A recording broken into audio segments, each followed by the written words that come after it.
meeting is now called to order. This is the Intergovernmental Committee meeting for March 5th, 2025. I am the chair, Councilmember Shanae Darby for the 2nd District. At this time, I will call the roll for these members of the committee first. President Congo. Here. And I know Councilmember Bracy has been excused. And then we'll wait on Councilmember Christian Willauer. In the meantime, I know we do have, as a friendly reminder, only members of the committee should be making motions and seconding. And we'll proceed to the agenda. Tonight we have a presentation about ranked choice voting by Jason Hoover of Rank the Vote Delaware. So he's here and he'll walk up to the podium. If you could just introduce yourself and we have a presentation for you, right? We do. Okay, perfect. I'm not sure when it'll be up there, but I'm Jason Hoover. I'm the chair of a nonprofit, Rank the Vote Delaware. We're advocating for ranked choice voting at every level within the state of Delaware. And I'd like to thank the Intergovernmental Committee for having me tonight, and in particular, Councilmember Darby for helping facilitate this. Yes. I think your presentation is up now. All right, there it is. Great. And at any point, if there are questions, please stop me and ask. So, like I said, I'm Jason from Rank the Vote Delaware. Ranked choice voting is, you may have heard of it. I don't know how many people have heard of it. I know it's, you may have heard of it in the news. New York City uses it, San Francisco, the state of Maine, the state of Hawaii, the state of Alaska. And there's a lot of really amazing benefits to it. We don't like to rank just because it's fun to rank. There's actually some really amazing things that come of this. And it solves some very real problems that we experience. So now, how do I indicate next slide? Just say next slide. All right, there we go, great. Yes. All right, so I want to put this up on the screen, democracy. So we live in a democracy. I think a lot of us identify with the idea of democracy, and it means control of an organization or group by the majority of its members. The key word is majority. If this is a value we subscribe to, then think about what it means when we have rule not by the majority. Next slide. Yes, thank you. So if we live in a democracy, then what is this? If you look at this graph, it's showing a number of different elections that happened within the state of Delaware, where the winner won with a minority vote. In other words, so in this first one for Wilmington mayor in the primary, we had 76% of people didn't vote for the winner. And you see it across all levels of government, across all counties throughout the state. This is not what I would consider a democracy. It's not ruled by the majority. Next slide, please. And here you see again, this is actually what's happening. It's not that the person with the lowest amount is winning. It's that the person who's winning has more votes than anyone else in the race. You know, a crowded race of 6 candidates, you're going to have a winner emerge.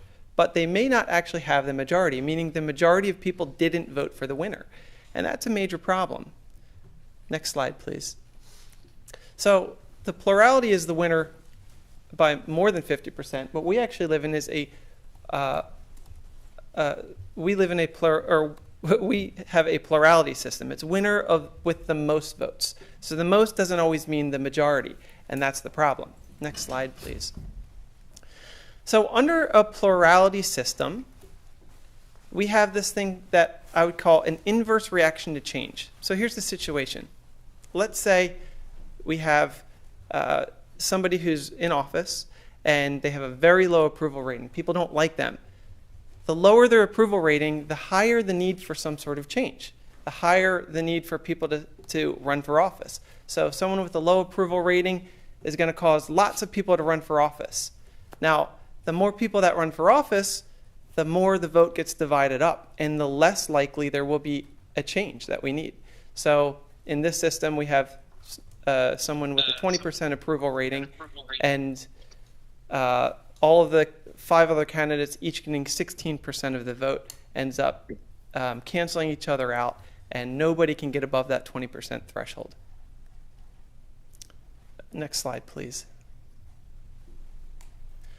So what I'm what I want to demonstrate here is we have people living in a society. You have 60% of the people have the purple ideals, and 40% have orange. I'm just using orange and purple as an example. And in this system, if we run two candidates in an election, next slide, please, then the people in the majority will vote for the winner in the purple. But now let's just say, next slide, please, we have the same number of people. There's still 60% have purple ideas and 40% have orange. If you introduce another candidate, it splits the majority into two factions, and they suddenly become the minority. So if we run an election with three candidates, orange, purple, and purple, next slide, please, you're going to see the orange wins because they're now suddenly in the majority. But the total number of people that want purple ideals did not change. Next slide, please. And you can see the more candidates that we introduce, next slide, the more it gets divided. And in an election like this, you would see, oh, look at that. The orange is in a huge lead. They doubled the purple, or the next candidate. So that's actually not telling the true story. The true story is that the majority still prefers purple ideals, but they're just being divided up in so many ways that they can never win. Next slide, please. So the plurality system's the design flaw, not this, the majority, but it's the plurality system. It fails to guarantee majority winners. It fails to eliminate the spoiler effect, and it fails to create a democracy. What if there was a better way? I'm here tonight to explain to you that there is a better way. Next slide, please. It's called ranked choice voting. Instead of picking just one candidate in ranked choice voting, we rank the candidates in order of preference, first, second, and third. And what I want to do tonight is really help you understand why we're doing this, what it's doing, and the outcomes of that. Next slide, please. So the only rule under a ranked choice voting election is that a candidate must get a majority of the votes to win. That's basically say we have to operate under a democracy. And what this is called is an instant runoff. So ranked choice voting is also called instant runoff voting, or IRV. And it's called instant runoff because it simulates a runoff election all in one shot. And we're going to get into the details of how that works. The next slide, please. All right. Actually, I think we went backwards. Forward, one more. Thank you. Ranked choice voting is called instant runoff. Next, please. So here's how it works. I had animations in this, but they're not animating, so we'll just go with what's on there. So the way it works is you have lots of people running. This would normally be a problem because the winner, the plurality winner, is going to have a very small percentage. In fact, you could see 22% would be the winner of this election right now.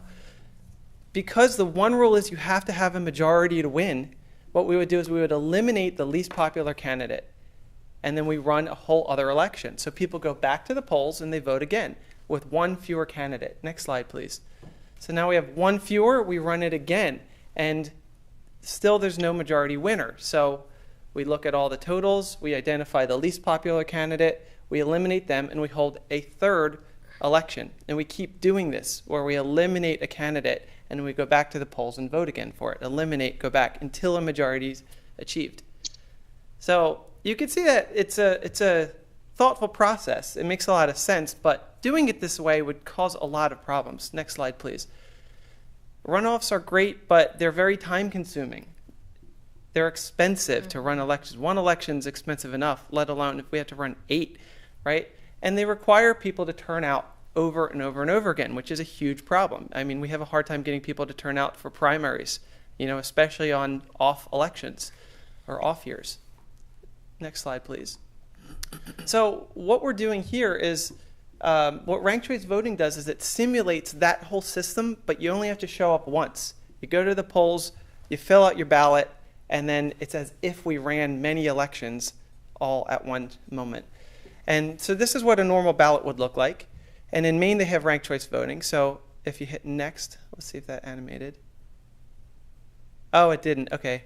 So let's go back for a second. So you can't see it in the slide, but the the white space would go away, and you have a column for second choice, third choice, fourth choice, and so on, for however many candidates there are. So the ballot looks a little different. You have more options. You have a first pick, you have a second pick, a third pick, and so on. All right, next. So the way I like to think about it is, when you're ranking, I say, the person in the top, this is my vote. This is who I want to win. If they get eliminated in any future rounds, meaning they were the least popular candidate, and we have to go back to the polls and vote again, if they're not on the ballot in future ballots, I want my pick to go to my next available pick. So I say the next one's my backup choice.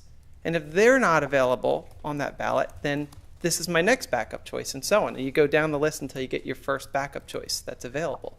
And what this does, it assures that it's the same thing as if you were to show up 8 different times for 8 different elections, but it's all on a single ballot that you can do all in one shot.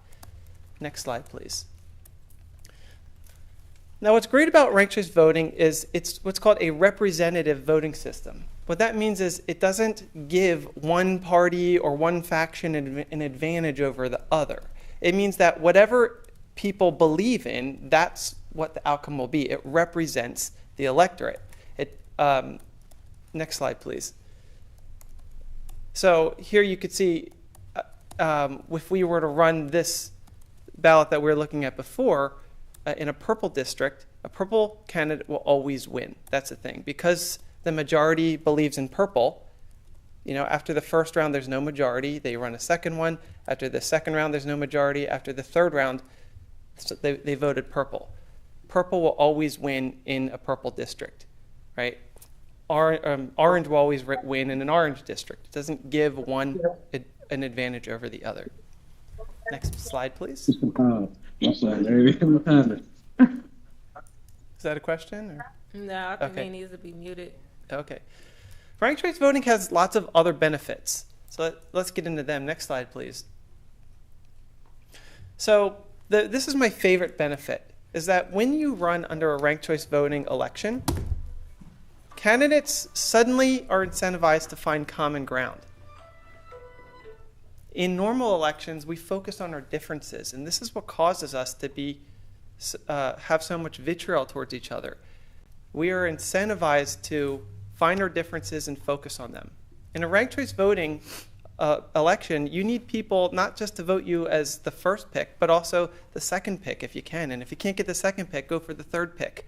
So it's actually in your best interest to find as much common ground as possible. We focus on the things that are similar. And here you can see in Minneapolis, where they have ranked choice voting, the mayor says there was very little elbowing and attacking because every candidate wanted to be the second choice of their opponent's supporters. Then you see pictures of opponents doing social media posts together. I think the one on the right is in Maine, where the candidates are running together. They're saying, put me first and him second, and he's saying, put me first and her second, right? Imagine what elections would look like if we actually worked together. Next slide, please. And then campaigning changes. So this was an animation, so it's not really going to translate.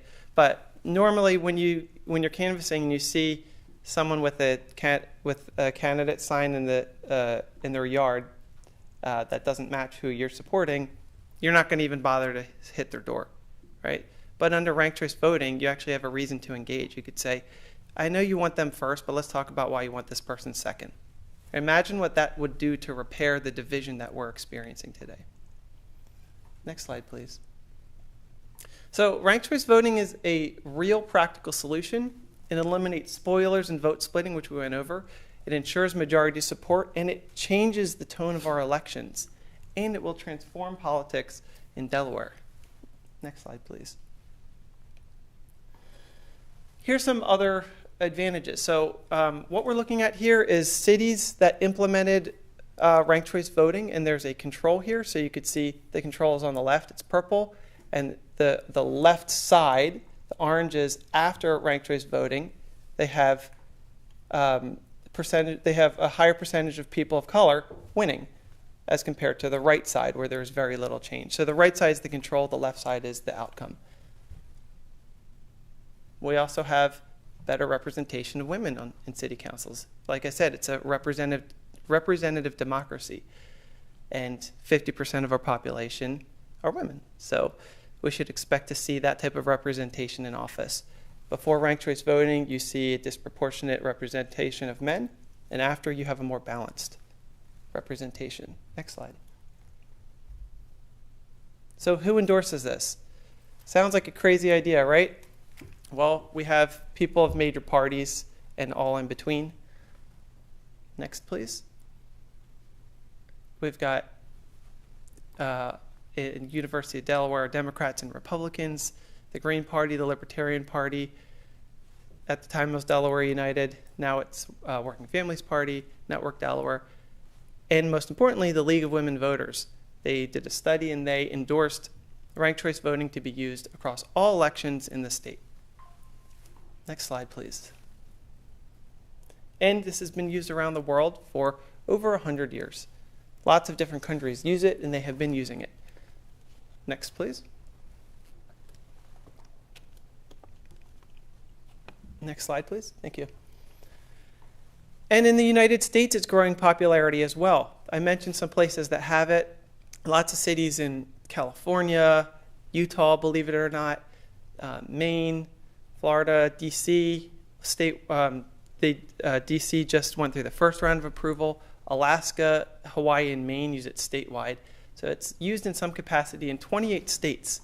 And for this reason, the city of Newark in Delaware is also exploring implementing ranked choice voting.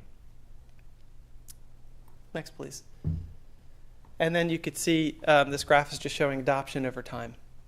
And it's been more and more people are using it every single year. Next slide, please. So how do people like it? Well, in Maine, when they first used it, 94% of voters chose to rank multiple candidates. You don't have to rank, but you can. 90% of voters said it was an excellent experience. In New York City, the first time they implemented it, 83% of people chose to rank multiple candidates, and 95% said it was very simple to use. Next, please. So I want to conclude by saying that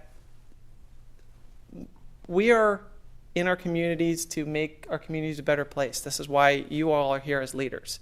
And we're entering uncertain times, and people are feeling disenfranchised. They're feeling disengaged because they feel like their voice doesn't mean anything. And this is a system that stops these things from people, from making people feel unheard and making people feel underrepresented and making people feel disenfranchised. And I think this is the perfect opportunity to implement change that's going to empower people. So I'd like to open this up for any questions that you have, and thanks for having me.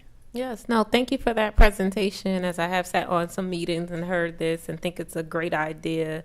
My question for you is, so what's next? What is the game plan to possibly implement this in the future? What are those steps, and how can we support? Right. So in order to actually have this implemented, because this is this would be a change to the way that we run elections, Wilmington City Council can't write a change to the charter, right? So we would have to request that we would have to make the request to the state for it to be changed on Wilmington's behalf. We're trying to get as many places as possible to use ranked choice voting in whatever capacity they can. So Newark can actually make those changes directly, and we're going through the process right now for them, which is a little bit of a different process. And we're looking to use it, however we can. We would love to have it be a statewide initiative as well. I would like to recognize Councilmember Willauer. She is present. Do you have any questions for Jason? No, I just wanted to say thank you very much for coming. I didn't know too much about ranked choice voting, so I really appreciate the presentation because it makes it a lot more clear how it works and what the benefits are. So thanks a lot for coming, and I hope all our listeners out there got as much out of your presentation as I did. Thank you. I appreciate it. I would like to recognize Councilmember Owens. We are on the presentation for ranked choice voting. I didn't know if you had any questions or thoughts. All right, so you're good. Are there any questions from any members? Oh, Councilmember President Congo has his hands up. Yes, thank you, Madam Chair. Another excellent agenda item. I'm wondering how come Newark can implement that for themselves? The city of Newark can. How come they're not governed by? How come they don't have to get permission from Dover? I never knew that. I'm not sure the answer to that, actually. But I consulted with the people of the Newark Election Board, and they told me what the process is, and it was a different process than in Wilmington. So sorry I can't answer more directly, but Okay. No, I appreciate it. Yeah. Great presentation. thank Good you. information. Are there any other questions from any council members? Well, thank you again, Jason. I definitely. Oh, Marshall had a question? Yes. Yes, Chair. I was just wondering, like, in order to implement this, like, what is there a cost? Like, is there approximate cost? So the biggest cost is it's not really a big cost to put this software into the voting machines. Our voting machines actually do support it, and it's an additional module that you have to install. You can speak with Election Commissioner Albence, and he can give the specific details. I think the biggest cost is going to be education, because the last thing we want to do is implement something that people don't fully understand. So in terms of how we do that, that's what we are here for, our nonprofit. But it will require different touch points, mailers, sessions for people to come in, Q&A sessions, ask questions, and really just create awareness of how it works and make sure people understand it thoroughly. Okay. Well, thank you. Any follow-up questions? Any more questions online? Any council member in the chamber, in the committee room? Are there any public comment for this particular issue? No, Madam Chair. Okay. All right. Well, thank you again, Jason. We really appreciate it. And this is something that we couldn't talk about as we think about, as a council, as we're working with our state legislators on things that we would like to see changed. And I would love to know, too, why Newark can make that decision and the city of Wilmington can't. But that goes along with a lot of other patterns that I have seen in regards to Wilmington being very restricted by state code, and other cities not having those same regulations. But no, I really appreciate it. Thank you. Yeah, thank you for having me. And I actually do want to just say one more thing just to clarify. The way that we implement ranked choice voting can be different than the way other places have implemented it. So in the news, you may hear things about good and bad about it. The devil's in the details of how they implement it. Some people say they can cap it at top 5. Some places decide to combine primaries, so they have open primaries. I think the biggest use case and the biggest benefit for the city of Wilmington is obviously in the primaries. So I want you to think about it on all levels, and just think about that we can implement it in the way that serves us the best. Yes. Well, thank you, Jason. Thanks. All right. We'll move to the next item on the agenda. We have a resolution. This resolution is urging the Delaware General Assembly to address longstanding constituent complaints regarding high electricity rates and contracts from third-party electricity suppliers by developing a plan to review the transparency, certification process, and practices of third-party electric suppliers certified by the Delaware Public Service Commission. So this resolution really came from a presentation that we had last month in regards to the Intergovernmental Committee. Delmarva, a representative came, the public advocate and the Delaware Public Commission, Delaware Public Service Commission, they all came to explain why our bills were getting high. And one of the concerning things for me was that the lack of, in my opinion, I would call lack of regulation for third-party suppliers, where Delmarva, you don't have to have Delmarva as your primary electric company. You might go into BJ's or someone might come knock at your door and they're like, hey, sign up for this third-party electric company, and they'll give you a great deal. They might say, hey, our rates are lower than Delmarva right now, and then that rate only might last for a certain time period. So you'll have that rate, maybe let's just go with 90 days. After the 90 days, you're then on a variable rate where your rate can be higher than what Delmarva's is set at, lower, whatever it may be. And one of the things that patterns that a lot of people are seeing, as we're all trying to figure out why our Delmarva bills are high, but one of the culprits is the third party. And when the question was asked about like regulation for third party suppliers, there's really, outside of like certifying them one time, outside of that, there wasn't a recertification process. There wasn't like a checks and balance on it. And we really feel like, I really feel like for this particular legislation or resolution going to the state, that we should really take a deep dive into third-party supply agreements and really look at what the impact they're having and look at the rates, so that a lot of consumers, which are mostly probably seniors, who are getting ripped off and scammed through these third-party suppliers. So that is the premise of the legislation and where it came from.